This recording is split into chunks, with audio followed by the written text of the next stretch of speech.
Welcome to the Sleepy Tea Book Club. Come in, love. Tonight feels cold and clear, the kind of night where footsteps linger in memory. The fire burns steady, and the tea smells of clove and honey. This is the adventure of the Priory School, a mystery of disappearance and truth uncovered. Breathe slowly and listen. Let's begin. We have had some dramatic entrances and exits upon our small stage at Baker Street, but I cannot recollect anything more sudden and startling than the first appearance of Thornycroft Huxtable, M.A., Ph.D., etc.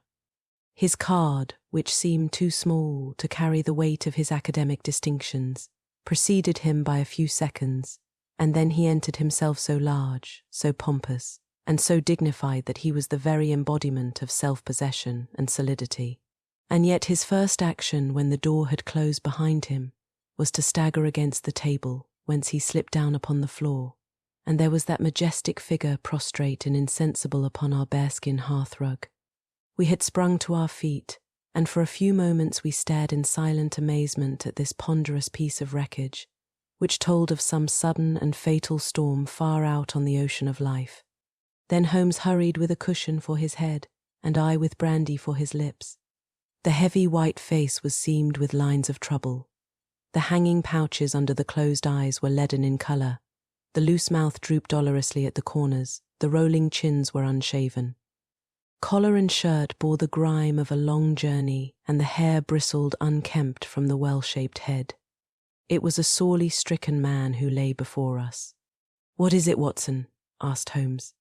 "Absolute exhaustion, possibly mere hunger and fatigue," said I, with my finger on the thready pulse, where the stream of life trickled thin and small. "Return ticket from Macolton, in the north of England," said Holmes, drawing it from the watch pocket. "It is not 12 o'clock yet. He has certainly been an early starter." The puckered eyelids had begun to quiver, and now a pair of vacant grey eyes looked up at us. An instant later the man had scrambled onto his feet, his face crimson with shame. "Forgive this weakness, Mr. Holmes. I have been a little overwrought. Thank you, if I might have a glass of milk and a biscuit. I have no doubt that I should be better. I came personally, Mr. Holmes, in order to ensure that you would return with me. I feared that no telegram would convince you of the absolute urgency of the case. When you are quite restored, I am quite well again. I cannot imagine how I came to be so weak. I wish you, Mr. Holmes, to come to Macolton with me by the next train." My friend shook his head. "My colleague, Dr. Watson, could tell you that we are very busy at present. I am retained in this case of the Ferrers documents, and the Abergavenny murder is coming up for trial. Only a very important issue could call me from London at present." "Important?" Our visitor threw up his hands. "Have you heard nothing of the abduction of the only son of the Duke of Holderness?" "What? The late cabinet minister?" "Exactly. We had tried to keep it out of the papers, but there was some rumour in the Globe last night. I thought it might have reached your ears." Holmes shot out his long, thin arm and picked out volume H in his encyclopedia of reference. "Holderness, 6th Duke, KG, PC, half the alphabet. Baron Beverley, Earl of Carston-Dearmy, what a list. Lord Lieutenant of Hallamshire since 1900. Married Edith, daughter of Sir Charles Appledore, 1088. Heir and only child. Lord Saltire. Owns about 250,000 acres. Minerals in Lancashire and Wales. Address: Carlton House Terrace, Holderness Hall, Hallamshire, Carston Castle, Bangor, Wales. Lord of the Admiralty, 1872. Chief Secretary of State. Well, this man is certainly one of the greatest subjects of the Crown. The greatest and perhaps the wealthiest. I am aware, Mr. Holmes, that you take a very high line in professional matters, and that you are prepared to work for the work's sake. I may tell you, however, that His Grace has already intimated that a cheque for £5,000 will be handed over to the person who can tell him where his son is, and another 1,000 to him who can name the man or men who have taken him. It is a princely offer," said Holmes. "Watson, I think that we shall accompany Dr. Huxtable back to the north of England. And now, Dr. Huxtable, when you have consumed that milk, you will kindly tell me what has happened, when it happened, how it happened, and finally, what Dr. Thornycroft Huxtable of the Priory School near Maculton has to do with the matter, and why he comes 3 days after an event the state of your chin gives the day to ask for my humble services. Our visitor had consumed his milk and biscuits. The light had come back to his eyes and the colour to his cheeks as he set himself with great vigour and lucidity to explain the situation. I must inform you, gentlemen, that the Priory is a preparatory school of which I am the founder and principal. Huxtable's sidelights on Horace may possibly recall my name to your memories. The Priory is, without exception, the best and most select preparatory school in England.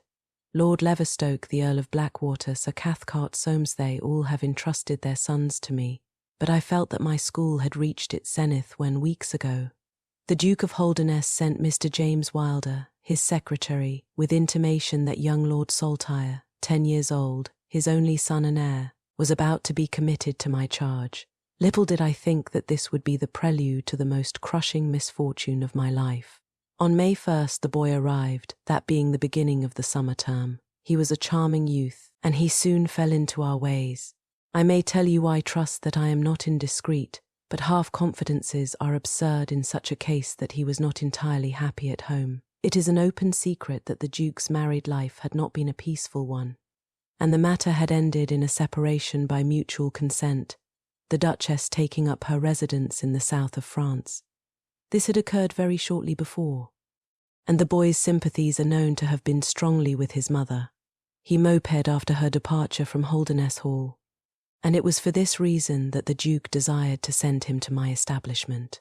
In a fortnight the boy was quite at home with us and was apparently absolutely happy. He was last seen on the night of May 13th, that is, the night of last Monday. His room was on the 2nd floor and was approached through another larger room in which 2 boys were sleeping. These boys saw and heard nothing, so that it is certain that young Saltire did not pass out that way. His window was open, and there is a stout ivy plant leading to the ground. We could trace no footmarks below, but it is sure that this is the only possible exit. His absence was discovered at 7 o'clock on Tuesday morning. His bed had been slept in. He had dressed himself fully before going off, in his usual school suit of black Eton jacket and dark grey trousers.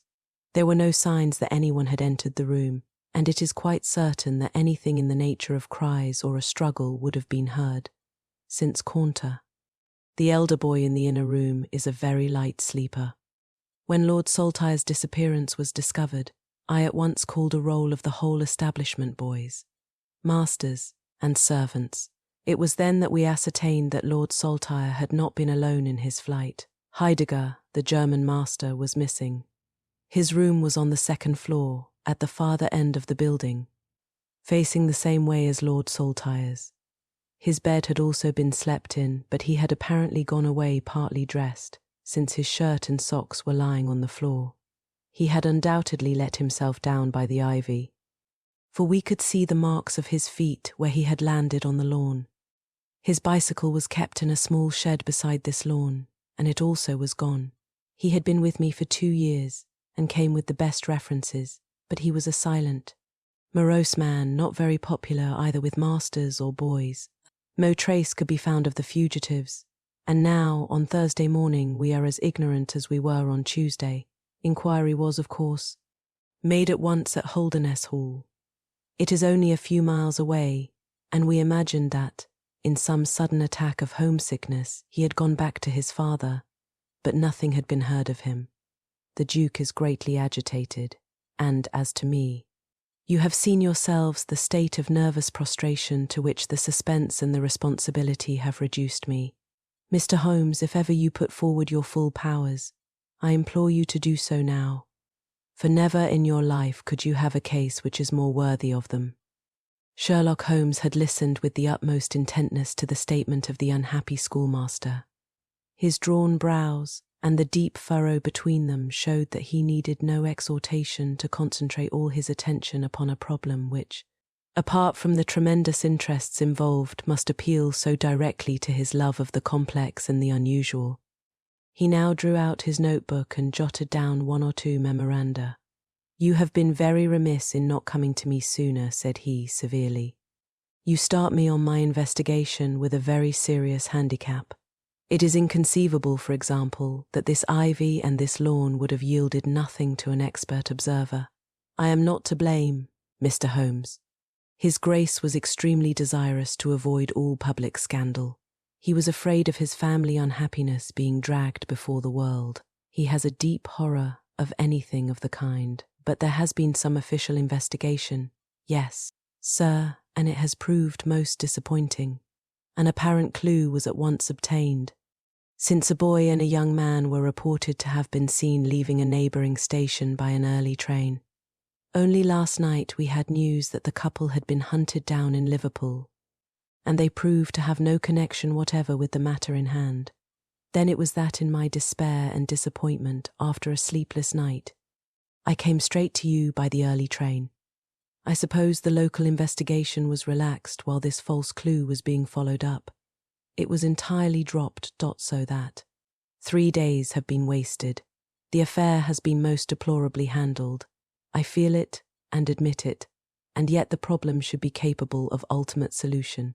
I shall be very happy to look into it. Have you been able to trace any connection between the missing boy and this German master? None at all. Was he in the master's class? No. He never exchanged a word with him, so far as I know. That is certainly very singular. Had the boy a bicycle? No. Was any other bicycle missing? No. Is that certain? Quite well now. You do not mean to seriously suggest that this German rode off upon a bicycle in the dead of the night, bearing the boy in his arms? Certainly not. Then what is the theory in your mind? The bicycle may have been a blind. It may have been hidden somewhere, and the pair gone off on foot. Quite so. But it seems rather an absurd blind, does it not? Were there other bicycles in this shed? Several. Would he not have hidden a couple? Had he desired to give the idea that they had gone off upon them? I suppose he would. The blind theory won't do. But the incident is an admirable starting point for an investigation. After all, a bicycle is not an easy thing to conceal or to destroy.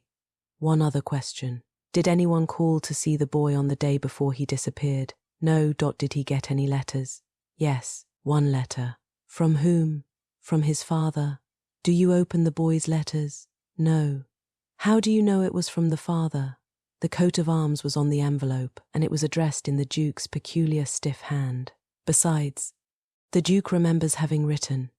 When had he a letter before that? Not for several days. Had he ever one from France? No, never. You see the point of my questions. Of course. Either the boy was carried off by force, or he went of his own free will. In the latter case, you would expect that some prompting from outside would be needed to make so young a lad do such a thing. If he has had no visitors, that prompting must have come in letters. Hence I try to find out who were his correspondents. I fear I cannot help you much. His only correspondent, so far as I know, was his own father, who wrote to him on the very day of his disappearance. Were the relations between father and son very friendly? His Grace is never very friendly with anyone. He is completely immersed in large public questions, and is rather inaccessible to all ordinary emotions. But he was always kind to the boy in his own way. But the sympathies of the latter were with the mother. Yes, did he say so? No. The Duke, then? Good heavens. No. Then how could you know? I have had some confidential talks with Mr. James Wilder, His Grace's secretary. It was he who gave me the information about Lord Saltire's feelings. I see, by the way, that last letter of the Duke's, was it found in the boy's room after he was gone? No. He had taken it with him. I think, Mr. Holmes, it is time that we were leaving for Euston. I will order a four-wheeler. In a quarter of an hour, we shall be at your service. If you are telegraphing home, Mr. Huxtable, it would be well to allow the people in your neighbourhood to imagine that the inquiry is still going on in Liverpool, or wherever else that red herring led your pack. In the meantime, I will do a little quiet work at your own doors, and perhaps the scent is not so cold, but that 2 old hounds like Watson and myself may get a sniff of it. That evening found us in the cold, bracing atmosphere of the Peak Country, in which Dr. Huxtable's famous school is situated. It was already dark when we reached it. A card was lying on the hall table, and the butler whispered something to his master, who turned to us with agitation in every heavy feature. "The Duke is here," said he. "The Duke and Mr. Wilder are in the study. Come, gentlemen, and I will introduce you." I was, of course, familiar with the pictures of the famous statesman, but the man himself was very different from his representation. He was a tall and stately person, scrupulously dressed, with a drawn, thin face, and a nose which was grotesquely curved and long. His complexion was of a dead pallor, which was more startling by contrast with a long, dwindling beard of vivid red, which flowed down over his white waistcoat with his watch chain gleaming through its fringe.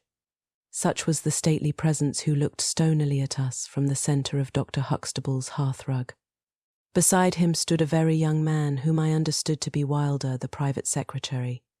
He was small, nervous, alert, with intelligent light blue eyes and mobile features. It was he who at once, in an incisive and positive tone, opened the conversation. "I called this morning, Dr. Huxtable, too late to prevent you from starting for London. I learned that your object was to invite Mr. Sherlock Holmes to undertake the conduct of this case. His Grace is surprised, Dr. Huxtable, that you should have taken such a step without consulting him. When I learned that the police had failed His Grace is by no means convinced that the police have failed, but surely, Mr. Wilder, you are well aware, Dr. Huxtable, that His Grace is particularly anxious to avoid all public scandal. He prefers to take as few people as possible into his confidence. The matter can be easily remedied," said the browbeaten doctor. "Mr. Sherlock Holmes can return to London by the morning train." "Hardly that, doctor, hardly that," said Holmes in his blandest voice. "This northern air is invigorating and pleasant, so I propose to spend a few days upon your moors, and to occupy my mind as best I may. Whether I have the shelter of your roof or of the village inn is of course for you to decide." I could see that the unfortunate doctor was in the last stage of indecision, from which he was rescued by the deep, sonorous voice of the red-bearded Duke, which boomed out like a dinner gong. "I agree with Mr. Wilder, Dr. Huxtable, that you would have done wisely to consult me, but since Mr. Holmes has already been taken into your confidence, it would indeed be absurd that we should not avail ourselves of his services. Far from going to the inn, Mr. Holmes, I should be pleased if you would come and stay with me at Holderness Hall. I thank your Grace. For the purposes of my investigation, I think that it would be wiser for me to remain at the scene of the mystery, just as you like, Mr. Holmes. Any information which Mr. Wilder or I can give you is of course at your disposal. It will probably be necessary for me to see you at the hall," said Holmes. "I would only ask you now, sir, whether you have formed any explanation in your own mind as to the mysterious disappearance of your son." "No, sir, I have not. Excuse me if I allude to that which is painful to you, but I have no alternative. Do you think that the Duchess had anything to do with the matter?" The great minister showed perceptible hesitation. "I do not think so," he said at last. "The other most obvious explanation is that the child has been kidnapped for the purpose of levying ransom. You have not had any demand of the sort?" "No, sir." "One more question, your Grace. I understand that you wrote to your son upon the day when this incident occurred." "No, I wrote upon the day before."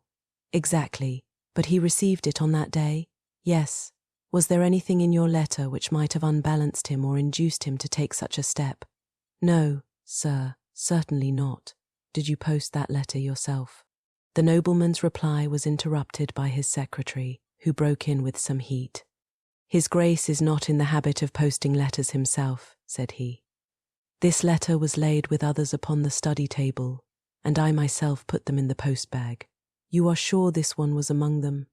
"Yes, I observed it." "How many letters did your Grace write that day, 20 or 30? I have a large correspondence. But surely this is somewhat irrelevant." "Not entirely," said Holmes. "For my own part," the Duke continued, "I have advised the police to turn their attention to the south of France. I have already said that I do not believe that the Duchess would encourage so monstrous an action. But the lad had the most wrong-headed opinions, and it is possible that he may have fled to her, aided and abetted by this German. I think, Dr. Huxtable, that we will now return to the hall." I could see that there were other questions which Holmes would have wished to put, but the nobleman's abrupt manner showed that the interview was at an end. It was evident that to his intensely aristocratic nature this discussion of his intimate family affairs with a stranger was most abhorrent, and that he feared lest every fresh question would throw a fiercer light into the discreetly shadowed corners of his ducal history. When the nobleman and his secretary had left, my friend flung himself at once with characteristic eagerness into the investigation. The boy's chamber was carefully examined, and yielded nothing save the absolute conviction that it was only through the window that he could have escaped. The German master's room and effects gave no further clue. In his case, a trailer of ivy had given way under his weight, and we saw by the light of a lantern the mark on the lawn where his heels had come down. That one dint in the short green grass was the only material witness left of this inexplicable nocturnal flight. Sherlock Holmes left the house alone, and only returned after 11. He had obtained a large ordnance map of the neighbourhood, and this he brought into my room, where he laid it out on the bed, and, having balanced the lamp in the middle of it, he began to smoke over it, and occasionally to point out objects of interest with the reeking amber of his pipe. "This case grows upon me, Watson," said he. "There are decidedly some points of interest in connection with it. In this early stage, I want you to realize those geographical features which may have a good deal to do with our investigation. Look at this map. This dark square is the Priory school. I'll put a pin in it. Now, this line is the main road. You see that it runs east and west past the school, and you see also that there is no side road for a mile either way. If these two folk passed away by road, it was this road, exactly by a singular and happy chance. We are able to some extent to check what passed along this road during the night in question. At this point, where my pipe is now resting, a county constable was on duty from 12 to 6. It is, as you perceive, the first crossroad on the east side. This man declares that he was not absent from his post for an instant, and he is positive that neither boy nor man could have gone that way unseen. I have spoken with this policeman tonight, and he appears to me to be a perfectly reliable person. That blocks this end. We have now to deal with the other. There is an inn here, the Red Bull, the landlady of which was ill. She had sent to Mackleton for a doctor, but he did not arrive until morning, being absent at another case. The people at the inn were alert all night, awaiting his coming, and one or other of them seems to have continually had an eye upon the road. They declare that no one passed. If their evidence is good, then we are fortunate enough to be able to block the west, and also to be able to say that the fugitives did not use the road at all, but the bicycle. Quite so. We will come to the bicycle presently. To continue our reasoning, if these people did not go by the road, they must have traversed the country to the north of the house or to the south of the house. That is certain. Let us weigh the one against the other. On the south of the house is, as you perceive, a large district of arable land, cut up into small fields with stone walls between them. There, I admit that a bicycle is impossible. We can dismiss the idea. We turn to the country on the north. Here there lies a grove of trees, marked as the Ragged Shore, and on the farther side stretches a great rolling moor, Lower Gilmore, extending for 10 miles and sloping gradually upward. Here, at one side of this wilderness, is Holderness Hall, 10 miles by road, but only 6 across the moor.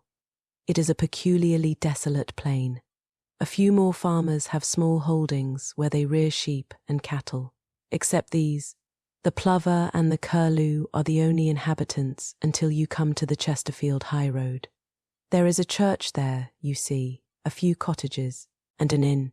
Beyond that the hills become precipitous. Surely it is here to the north that our quest must lie. But the bicycle, I persisted.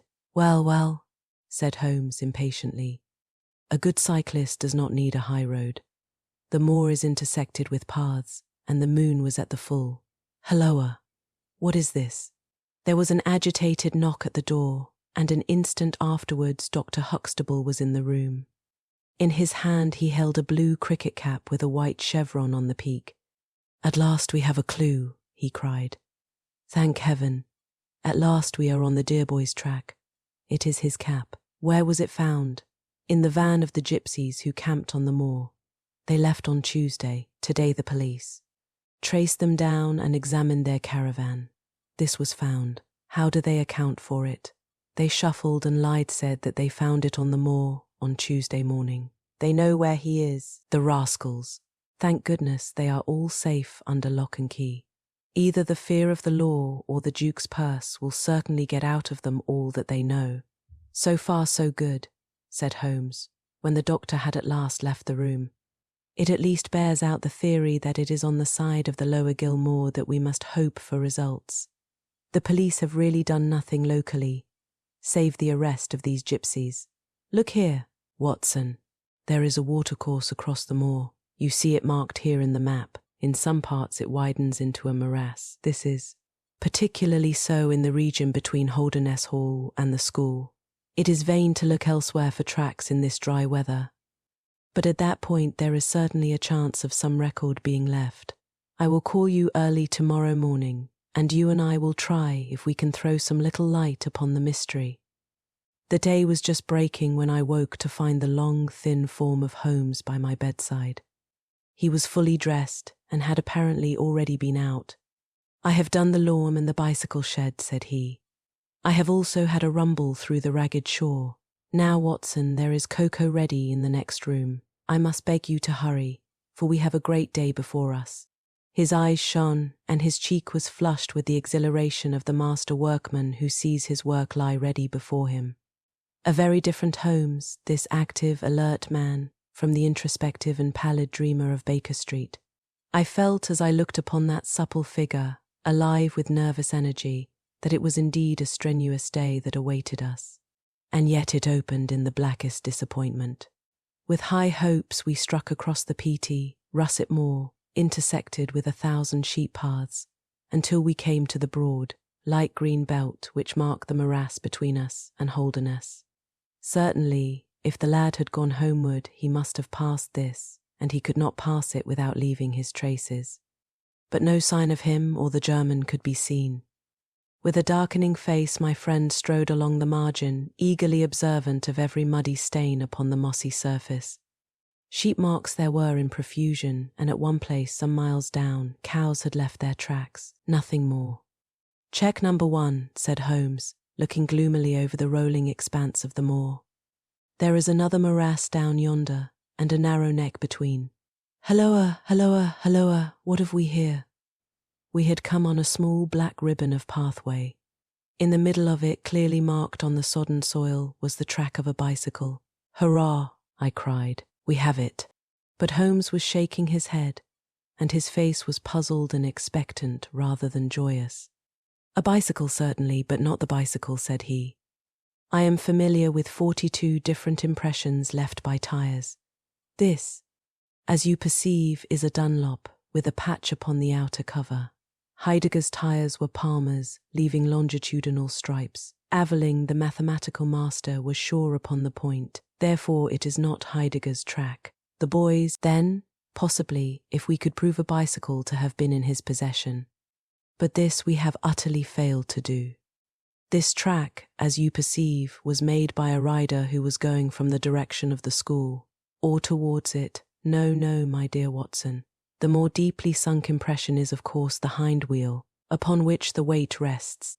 You perceive several places where it has passed across and obliterated the more shallow mark of the front one. It was undoubtedly heading away from the school. It may or may not be connected with our inquiry, but we will follow it backwards before we go any farther. We did so, and at the end of a few hundred yards lost the tracks as we emerged from the boggy portion of the moor. Following the path backwards, we picked out another spot where a spring trickled across it. Here, once again, was the mark of the bicycle, though nearly obliterated by the hoofs of cows. After that there was no sign, but the path ran right on into Ragged Shaw, the wood which backed onto the school. From this wood the cycle must have emerged. Holmes sat down on a boulder and rested his chin in his hands. I had smoked 2 cigarettes before he moved. Well, said he, at last. It is, of course, possible that a cunning man might change the tyres of his bicycle in order to leave unfamiliar tracks. A criminal who was capable of. Such a thought is a man whom I should be proud to do business with. We will leave this question undecided and hark back to our morass again, for we have left a good deal unexplored. We continued our systematic survey of the edge of the sodden portion of the moor, and soon our perseverance was gloriously rewarded. Right across the lower part of the bog lay a miry path. Holmes gave a cry of delight as he approached it. An impression like a fine bundle of telegraph wires ran down the centre of it. It was the Palmer tires. "Here is Herr Heidegger, sure enough," cried Holmes exultantly. "My reasoning seems to have been pretty sound, Watson. I congratulate you. But we have a long way still to go. Kindly walk clear of the path. Now let us follow the trail. I fear that it will not lead very far." We found, however, as we advanced that this portion of the moor is intersected with soft patches, and, though we frequently lost sight of the track, we always succeeded in picking it up once more. "Do you observe," said Holmes, "that the rider is now undoubtedly forcing the pace? There can be no doubt of it. Look at this impression where you get both tires clear. The one is as deep as the other. That can only mean that the rider is throwing his weight onto the handlebar, as a man does when he is sprinting. By Jove, he has had a fall." There was a broad, irregular smudge covering some yards of the track. Then there were a few footmarks, and the tire reappeared once more. "A side slip," I suggested. Holmes held up a crumpled branch of flowering gorse. To my horror, I perceived that the yellow blossoms were all dabbled with crimson. On the path, too, and among the heather were dark stains of clotted blood. "Bad," said Holmes, "bad. Stand clear, Watson. Not an unnecessary footstep. What do I read here?" "He fell wounded, he stood up, he remounted, he proceeded. But there is no other track, cattle on this side path. He was surely not gored by a bull. Impossible. But I see no traces of anyone else. We must push on, Watson. Surely, with stains as well as the track to guide us, he cannot escape us now." Our search was not a very long one. The tracks of the tire began to curve fantastically upon the wet and shining path. Suddenly, as I looked ahead, the gleam of metal caught my eye from amid the thick gorse bushes. Out of them we dragged a bicycle, Palmer-tired, one pedal bent, and the whole front of it horribly smeared and slobbered with blood. On the other side of the bushes a shoe was projecting. We ran round, and there lay the unfortunate rider. He was a tall man, full-bearded, with spectacles, one glass of which had been knocked out.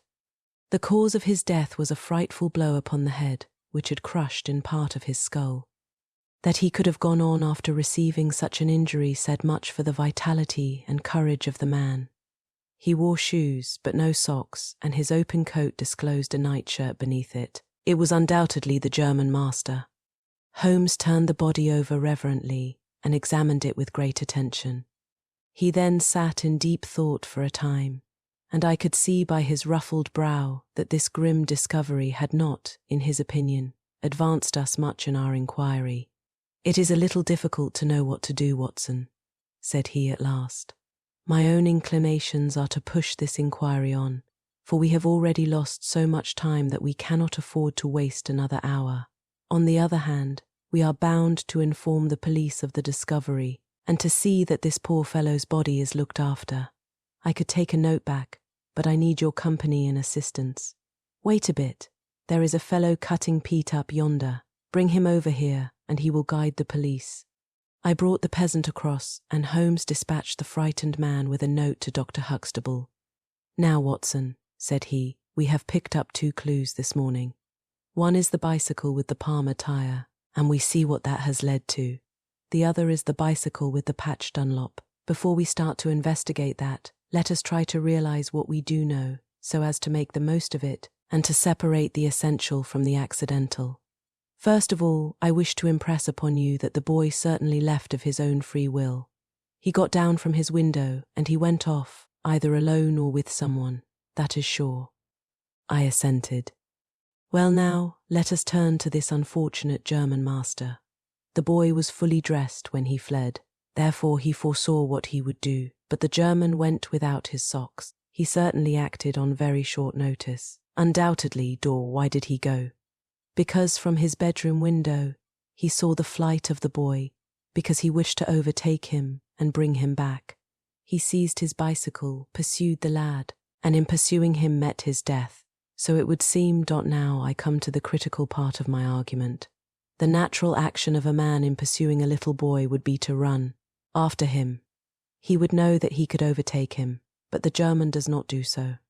He turns to his bicycle. I am told that he was an excellent cyclist. He would not do this if he did not see that the boy had some swift means of escape. The other bicycle. Let us continue our reconstruction.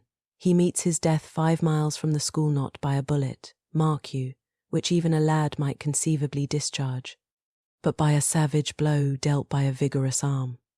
The lad then had a companion in his flight, and the flight was a swift one, since it took 5 miles before an expert cyclist could overtake them. Yet we survey the ground round the scene of the tragedy. What do we find? A few cattle tracks, nothing more. I took a wide sweep round, and there is no path within 50 yards. Another cyclist could have had nothing to do with the actual murder, nor were there any human footmarks. Holmes, I cried, this is impossible. Admirable, he said. A most illuminating remark. It is impossible as I stated, and therefore I must in some respect have stated it wrong. Yet you saw for yourself. Can you suggest any fallacy? He could not have fractured his skull in a fall. In a morass, Watson.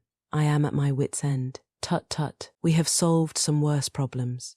At least we have plenty of material, if we can only use it. Come then, and having exhausted the Palmer, let us see what the Dunlop with the patched cover has to offer us. We picked up the track and followed it onward for some distance, but soon the moor rose into a long, heather-tufted curve, and we left the watercourse behind us. No further help from tracks could be hoped for. At the spot where we saw the last of the Dunlop tire, it might equally have led to Holderness Hall, the stately towers of which rose some miles to our left, or to a low, grey village which lay in front of us and marked the position of the Chesterfield High Road. As we approached the forbidding and squalid inn, with the sign of a gamecock above the door, Holmes gave a sudden groan and clutched me by the shoulder to save himself from falling. He had had one of those violent strains of the ankle which leave a man helpless. With difficulty he limped up to the door, where a squat, dark, elderly man was smoking a black clay pipe. "How are you, Mr. Reuben Hayes?" said Holmes. "Who are you, and how do you get my name so pat?" the countryman answered, with a suspicious flash of a pair of cunning eyes. "Well, it's printed on the board above your head. It's easy to see a man who is master of his own house. I suppose you haven't such a thing as a carriage in your stables?" "No, I have not. I can hardly put my foot to the ground." "Don't put it to the ground, but I can't walk." "Well, then hop." Reuben Hayes's manner was far from gracious, but Holmes took it with admirable good humour. "Look here, my man," said he. "This is really rather an awkward fix for me. I don't mind how I get on." "Neither do I," said the morose landlord. "The matter is very important. I would offer you a sovereign for the use of a bicycle." The landlord pricked up his ears. "Where do you want to go? To Holderness Hall. Pals of the Duke, I suppose," said the landlord, surveying our mud-stained garments with ironical eyes. Holmes laughed good-naturedly. "He'll be glad to see us anyhow." "Why?" "Because we bring him news of his lost son." The landlord gave a very visible start. "What, you're on his track? He has been heard of in Liverpool. They expect to get him every hour." Again a swift change passed over the heavy, unshaven face. His manner was suddenly genial. "I've less reason to wish the Duke well than most men," said he, "for I was head coachman once, and cruel bad he treated me. It was him that sacked me without a character on the word of a lying corn chandler. But I'm glad to hear that the young lord was heard of in Liverpool, and I'll help you to take the news to the hall." "Thank you," said Holmes. "We'll have some food first. Then you can bring round the bicycle." "I haven't got a bicycle." Holmes held up a sovereign. "I tell you, man, that I haven't got one. I'll let you have 2 horses as far as the hall." Well, said Holmes. "We'll talk about it when we've had something to eat." When we were left alone in the stone-flagged kitchen, it was astonishing how rapidly that sprained ankle recovered. It was nearly nightfall, and we had eaten nothing since early morning, so that we spent some time over our meal. Holmes was lost in thought, and once or twice he walked over to the window and stared earnestly out. It opened onto a squalid courtyard. In the far corner was a smithy, where a grimy lad was at work. On the other side were the stables. Holmes had sat down again after one of these excursions, when he suddenly sprang out of his chair with a loud exclamation. "By heaven, Watson, I believe that I've got it," he cried. Yes, it must be so. Watson, do you remember seeing any cow racks today? Yes, several. Where? Everywhere. They were at the morass, and again on the path, and again near where poor Heidegger met his death. Exactly. Well now, Watson, how many cows did you see on the moor? I don't remember seeing any. Strange, Watson. That we should see tracks all along our line, but never a cow on the whole moor. Very strange, Watson, eh? Yes, it is strange. Now, Watson, make an effort, throw your mind back. Can you see those tracks upon the path? I can. Can you recall that the tracks were sometimes like that, Watson? He arranged a number of breadcrumbs in this fashion, and sometimes like this, and occasionally like this. Can you remember that? No, I cannot, but I can. I could swear to it. However, we will go back at our leisure and verify it. What a blind beetle I have been, not to draw my conclusion. And what is your conclusion? Only that it is a remarkable cow which walks, canters, and gallops. By George, Watson, it was no brain of a country publican that thought out such a blind as that. The coast seems to be clear, save for that lad in the smithy. Let us slip out and see what we can see. There were 2 rough-haired, unkempt horses in the tumble-down stable. Holmes raised the hind leg of one of them and laughed aloud. Old shoes, but newly shad old shoes, but new nails. This case deserves to be a classic. Let us go across to the smithy. The lad continued his work without regarding us. I saw Holmes's eye darting to right and left among the litter of iron and wood, which was scattered about the floor. Suddenly, however, we heard a step behind us, and there was the landlord, his heavy eyebrows drawn over his savage eyes, his swarthy features convulsed with passion. He held a short, metal-headed stick in his hand, and he advanced in so menacing a fashion that I was right glad to feel the revolver in my pocket. "You infernal spies," the man cried. "What are you doing there?" "Why, Mr. Reuben Hayes," said Holmes, coolly, "one might think that you were afraid of our finding something out." The man mastered himself with a violent effort, and his grim mouth loosened into a false laugh, which was more menacing than his frown. "You're welcome to all you can find out in my smithy," said he. "But look here, mister, I don't care for folk poking about my place without my leave, so the sooner you pay your score and get out of this, the better I shall be pleased." "All right, Mr. Hayes, no harm meant," said Holmes. "We have been having a look at your horses, but I think I'll walk after all. It's not far, I believe. Not more than 2 miles to the hall gates. That's the road to the left." He watched us with sullen eyes until we had left his premises. We did not go very far along the road, for Holmes stopped the instant that the curve hid us from the landlord's view. "We were warm, as the children say, at that inn," said he. "I seem to grow colder every step that I take away from it. No, I can't possibly leave it. I am convinced," said I, "that this Reuben Hayes knows all about it. A more self-evident villain I never saw. Oh, he impressed you in that way, did he? There are the horses, there is the smithy. Yes, it is an interesting place, this Fighting Cock. I think we shall have another look at it in an unobtrusive way." A long sloping hillside dotted with grey limestone boulders stretched behind us. We had turned off the road and were making our way up the hill when, looking in the direction of Holderness Hall, I saw a cyclist coming swiftly along. "Get down, Watson," cried Holmes with a heavy hand upon my shoulder. We had hardly sunk from view when the man flew past us on the road. Amid a rolling cloud of dust, I caught a glimpse of a pale, agitated face with horror in every lineament, the mouth open, the eyes staring wildly in front. It was like some strange caricature of the dapper James Wilder whom we had seen the night before. "The Duke's secretary," cried Holmes. "Come, Watson, let us see what he does." We scrambled from rock to rock until in a few moments we had made our way to a point from which we could see the front door of the inn. Wilder's bicycle was leaning against the wall beside it. No one was moving about the house, nor could we catch a glimpse of any faces at the windows. Slowly the twilight crept down as the sun sank behind the high towers of Holderness Hall.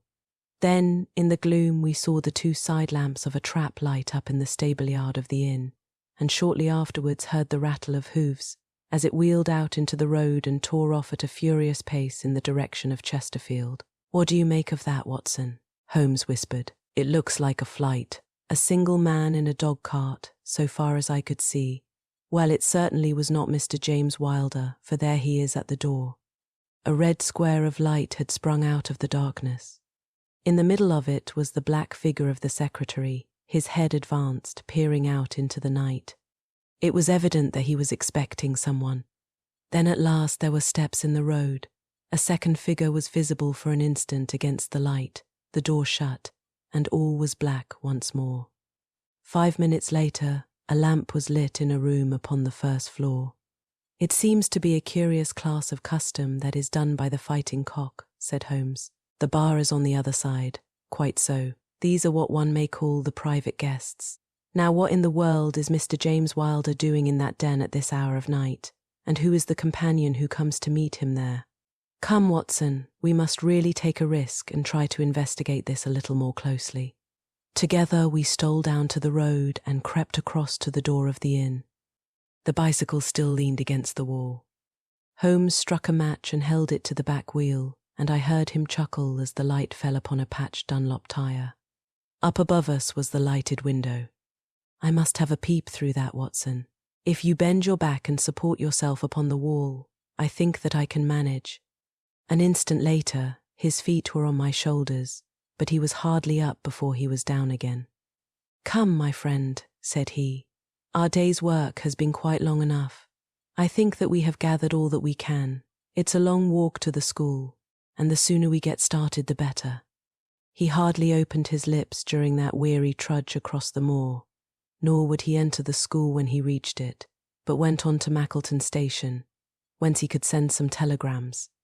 Late at night I heard him consoling Dr. Huxtable, prostrated by the tragedy of his master's death, and later still he entered my room as alert and vigorous as he had been when he started in the morning. "All goes well, my friend," said he.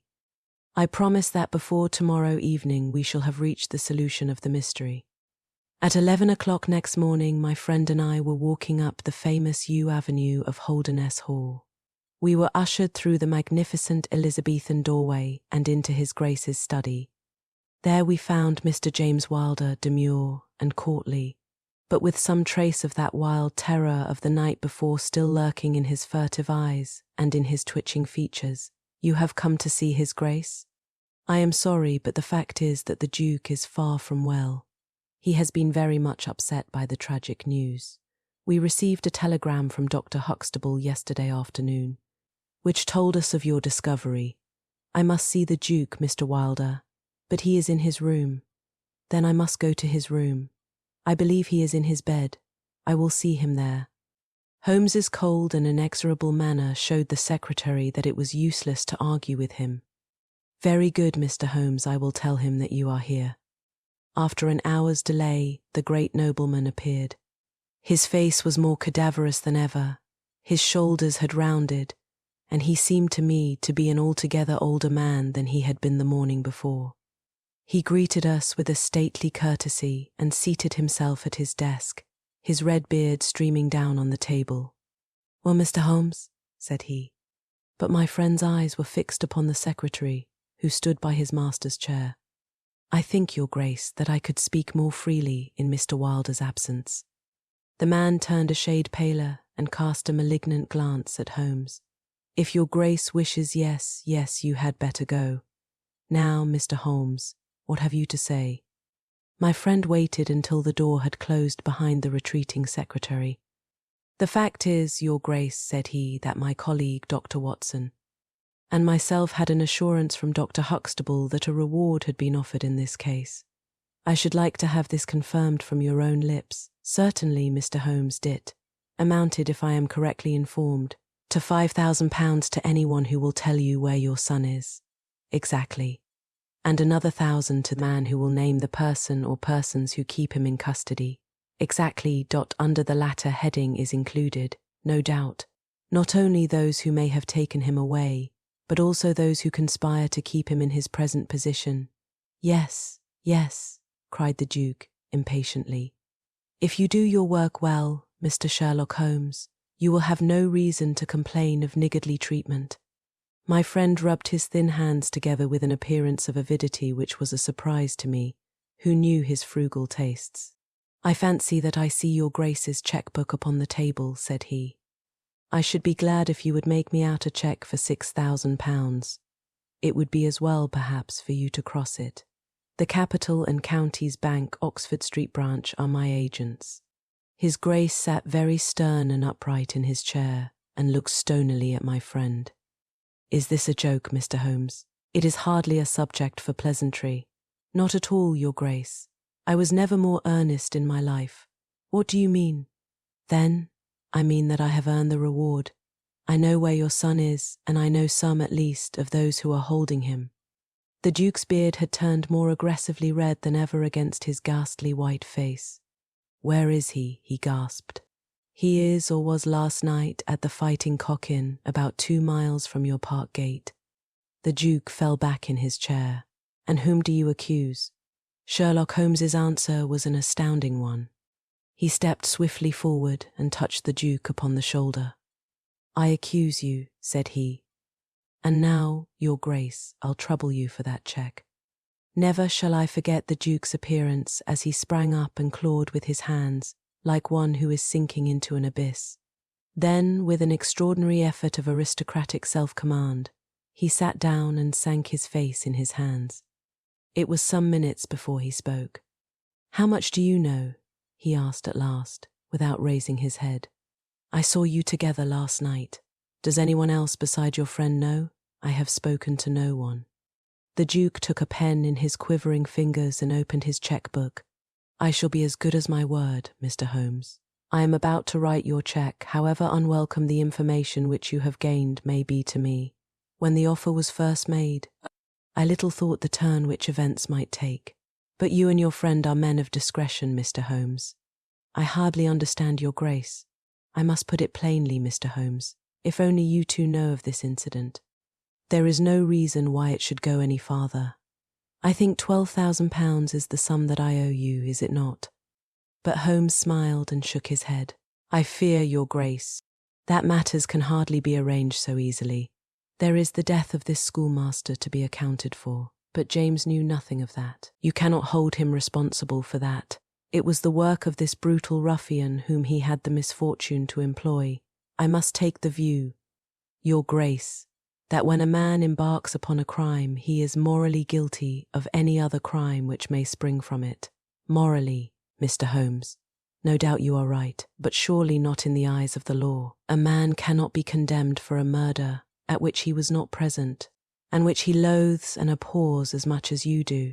The instant that he heard of it, he made a complete confession to me. So filled was he with horror and remorse, he lost not an hour in breaking entirely with the murderer. Oh, Mr. Holmes, you must save him, you must save him. I tell you that you must save him. The Duke had dropped the last attempt at self-command and was pacing the room with a convulsed face and with his clenched hands raving in the air. At last he mastered himself and sat down once more at his desk. I appreciate your conduct in coming here before you spoke to anyone else, said he. At least we may take counsel how far we can minimize this hideous scandal. Exactly, said Holmes. I think, Your Grace, that this can only be done by absolute frankness between us.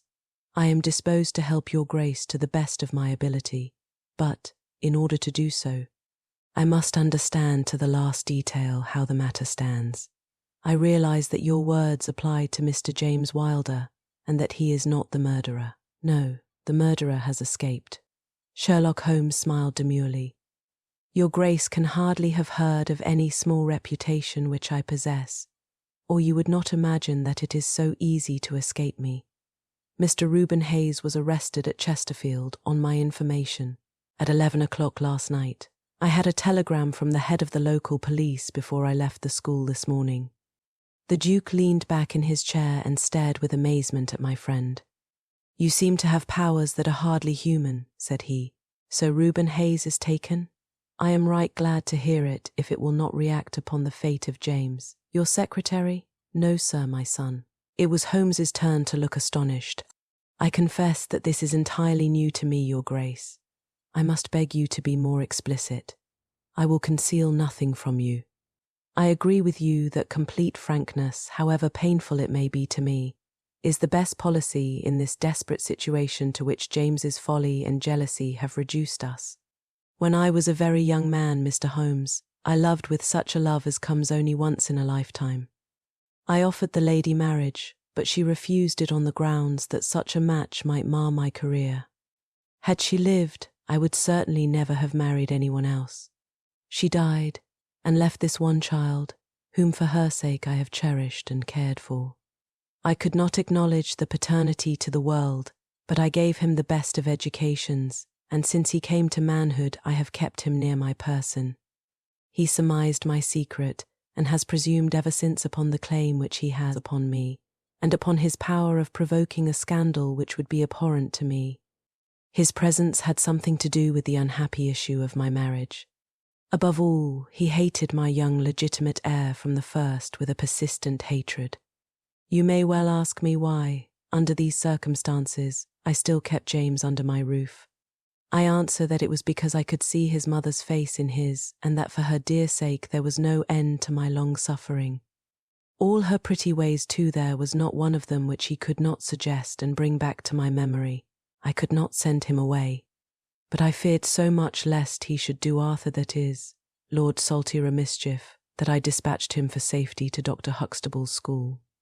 James came into contact with this fellow Hayes, because the man was a tenant of mine, and James acted as agent.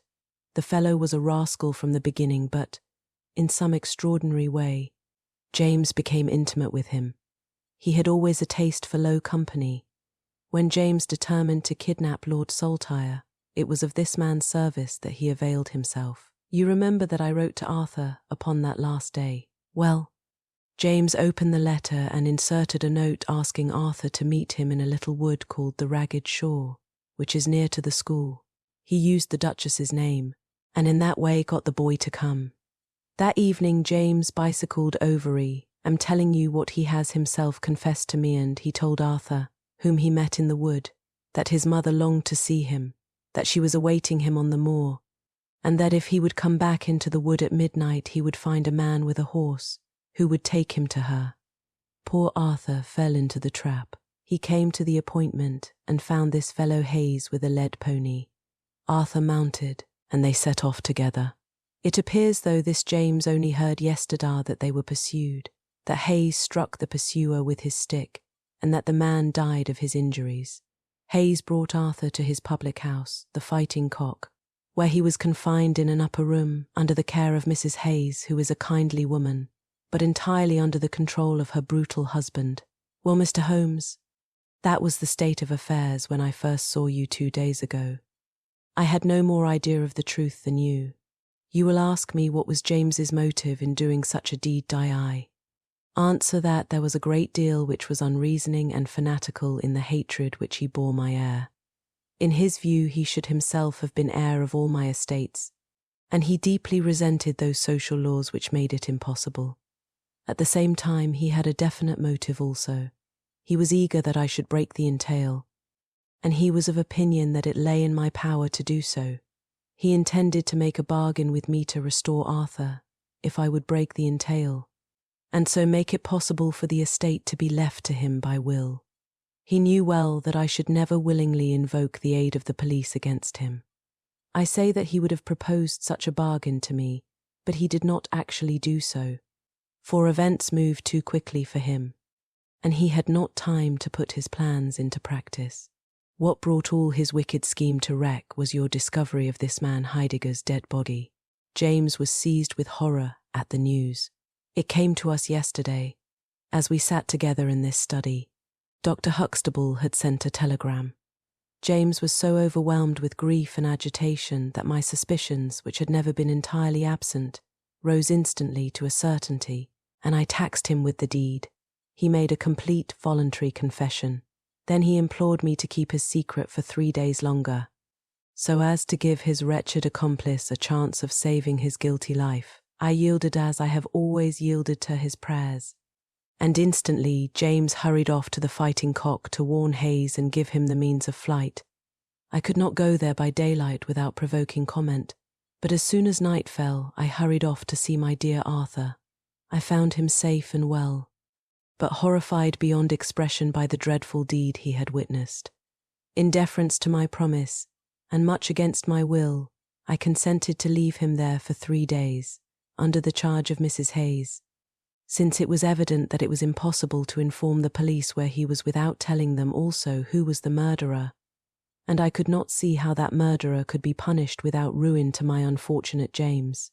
You asked for frankness, Mr. Holmes, and I have taken you at your word, for I have now told you everything without an attempt at circumlocution or concealment. Do you in turn be as frank with me? I will, said Holmes. In the first place, Your Grace, I am bound to tell you that you have placed yourself in a most serious position in the eyes of the law. You have condoned a felony, and you have aided the escape of a murderer, for I cannot doubt that any money which was taken by James Wilder to aid his accomplice in his flight came from your Grace's purse. The Duke bowed his assent. This is indeed a most serious matter. Even more culpable, in my opinion, Your Grace, is your attitude toward your younger son. You leave him in this den for 3 days, under solemn promises. What are promises to such people as these? You have no guarantee that he will not be spirited away again. To humour your guilty elder son, you have exposed your innocent younger son to imminent and unnecessary danger. It was a most unjustifiable action.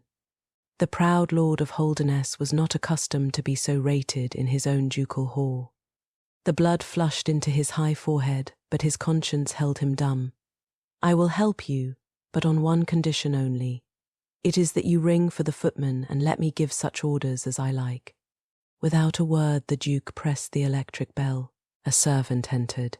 You will be glad to hear, said Holmes, that your young master is found. It is the Duke's desire that the carriage shall go at once to the Fighting Cock Inn to bring Lord Saltire home. Now, said Holmes, when the rejoicing lackey had disappeared, having secured the future, we can afford to be more lenient with the past. I am not in an official position, and there is no reason, so long as the ends of justice are served, why I should disclose all that I know. As to Hayes, I say nothing. The gallows awaits him, and I would do nothing to save him from it. What he will divulge I cannot tell, but I have no doubt that your Grace could make him understand that it is to his interest to be silent.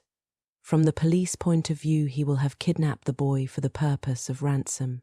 If they do not themselves find it out, I see no reason why I should prompt them to take a broader point of view. I would warn your Grace, however, that the continued presence of Mr. James Wilder in your household can only lead to misfortune. I understand that, Mr. Holmes, and it is already settled that he shall leave me forever and go to seek his fortune in Australia. In that case, your Grace, since you have yourself stated that any unhappiness in your married life was caused by his presence, I would suggest that you make such amends as you can to the Duchess, and that you try to resume those relations which have been so unhappily interrupted. That also I have arranged, Mr. Holmes. I wrote to the Duchess this morning. In that case, said Holmes, rising, I think that my friend and I can congratulate ourselves upon several most happy results from our little visit to the north. There is one other small point upon which I desire some light. This fellow Hayes had shod his horses with shoes which counterfeited the tracks of cows. Was it from Mr. Wilder that he learned so extraordinary a device? The Duke stood in thought for a moment, with a look of intense surprise on his face. Then he opened a door and showed us into a large room furnished as a museum. He led the way to a glass case in a corner and pointed to the inscription. These shoes, it ran, were dug up in the moat of Holderness Hall. They are for the use of horses, but they are shaped below with a cloven foot of iron, so as to throw pursuers off the track. They are supposed to have belonged to some of the marauding barons of Holderness in the Middle Ages. Holmes opened the case, and moistening his finger he passed it along the shoe. A thin film of recent mud was left upon his skin. "Thank you," said he, as he replaced the glass. "It is the second most interesting object that I have seen in the north. And the first?" Holmes folded up his check and placed it carefully in his notebook. "I am a poor man," said he, as he patted it affectionately and thrust it into the depths of his inner pocket. "Thank you for spending this evening with me at the Sleepy Tea Book Club. If your tea has gone cool, that's all right. The night has settled deeper now, and the room feels safe and still. If sleep is brushing at your thoughts, let it take you gently, and if you're still awake, you're always welcome to stay. There are more stories waiting, patient as the trees outside. Sleep softly, love. I'll see you again soon at the Sleepy Tea Book Club."